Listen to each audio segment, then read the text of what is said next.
Your Excellencies, ladies and gentlemen, on behalf of the Singapore Business Federation, its Africa Business Group, and the NTU-SBF Center for African Studies, a very good morning to one and all.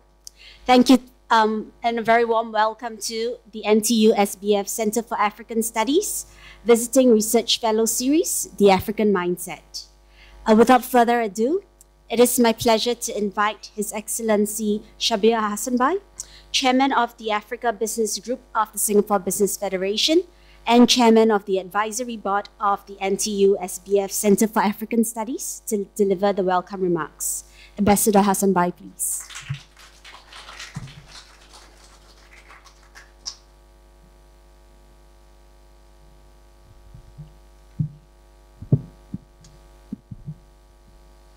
Very good morning, ladies and gentlemen.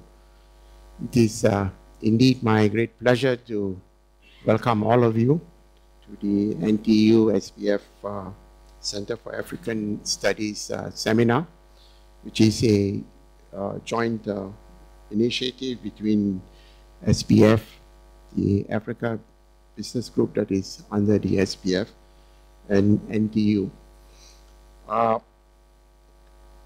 Today's seminar is about the African mindset and Indian perspective.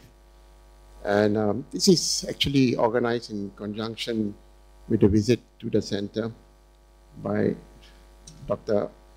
Aparajita Biswas, Head of Center for African Studies at the University of Mumbai, India. It is Dr. Biswas' first official engagement, so let me officially welcome you to Singapore. And I hope you have a very fruitful and productive stay and also help us in the center to increase our learning on Africa. Thank you very much. It is also my great pleasure to introduce the others who will be participating in the program. May I first recognize Her Excellency Hazel Ngubeni from the South Africa's Ambassador to our High Commissioner to Singapore, Neil Chandaria, the Honorary Counsel of the Republic of Kenya in Singapore and Director of Comcraft Asia Pacific Private Limited. I don't know, is Ranveer here? No, okay. And of course, Johan Berger, who is the Director of the Center for African Studies. I also wish to recognize my other colleague from the Ambassador of Rwanda to Singapore, Dr. Kawarunga Uganda, and also to Dean Ravi, the Dean of the Nanyang Business School in NTU, without whom all these things that we put together will not have been possible. So thank you, Dean. Africa is an important trade partner for India. I think there are many Indian companies in Africa who have invested quite substantially.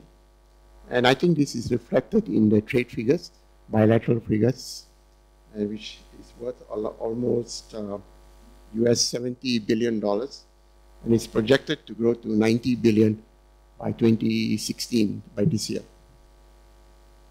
However, when you compare this with what China is doing, which is much, much lower. China's trade with Africa is about 200 billion, and their FDIs into Africa is about roughly around US $180 billion. The Africa rising narrative, as we all know, is actually built upon the natural resources that is available in the continent. And I think we all know why everybody went to Africa in the first place, especially the Chinese, to get a foothold of the natural resources. However, this has actually benefited the African continent substantially. I mean, we have seen growth, we have seen people improving their lives. But unfortunately, as we all know, the commodity prices have collapsed. And this maybe is the right time to reflect and pause as to what are the impediments in doing business in Africa, and what also were the success stories in doing business with Africa. So what, besides oil and gas and commodities, what are the other foreign investors looking to Africa? I think agriculture has now become one of the new buzzwords in Africa to substitute oil and gas. Financial services, we hear so much about this happening in East Africa. Consumer activities, because of the large demographics in Africa, the consumer base is so large. And also in the hospitality and infrastructure sectors. These are the new buzzwords coming out from Africa because of the fall in commodity prices in oil and gas. I think I will not take much of your time, and I think the panel and the speakers and the panelists who will come after me, I think will give you better insights, and in particular, Dr. Biswas's viewpoint on the Indian mindset. And I think this is very important because these are the two main, China and India, the two main engines that have engaged Africa very robustly. So with that note, I thank you all for being here this morning, and I hope you had a very fruitful morning. Thank you.